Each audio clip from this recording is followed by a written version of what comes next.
Hi అండి. ఇలా మట్టి ప్రమిదలు ఉంటూ ఉంటాయి కదా, మనం వాడి వాడి కొంచెం నల్లగా అయిపోతూ ఉంటాయి కదా, వాటికి ఇలా కలర్ చేసుకుని మళ్ళీ వాడుకోవచ్చు. ఇలా మనకి ఇష్టమైన కలర్ని ప్రమిదకి తీసుకుని వేసుకోవాలి. లోపల అండ్ బయట కూడా నేను ఒకటే కలర్ వేశాను, మన ఇష్టం వేరే కలర్ అయినా వేసుకోవచ్చు.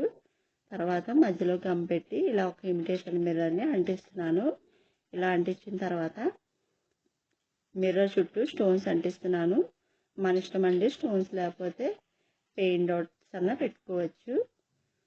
అదొక ఫ్లవర్లా వస్తుంది. తర్వాత ప్రమిద ఎడ్జ్ మీద కూడా అక్కడక్కడ సిల్వర్ కలర్ స్టోన్స్ అంటిస్తున్నాను. మధ్యలో గోల్డ్ కలర్ పెట్టాను కదా, పైన సిల్వర్ కలర్ స్టోన్స్ అంటిస్తున్నాను. అండ్ గోల్డ్ స్టోన్స్ బయట కూడా అక్కడక్కడ సిల్వర్ స్టోన్స్ అంటిస్తున్నాను. ఐడియా నచ్చితే లైక్ చేయండి, షేర్ చేయండి, ఛానల్ని తప్పకుండా సబ్స్క్రైబ్ చేయండి. Thank you for watching.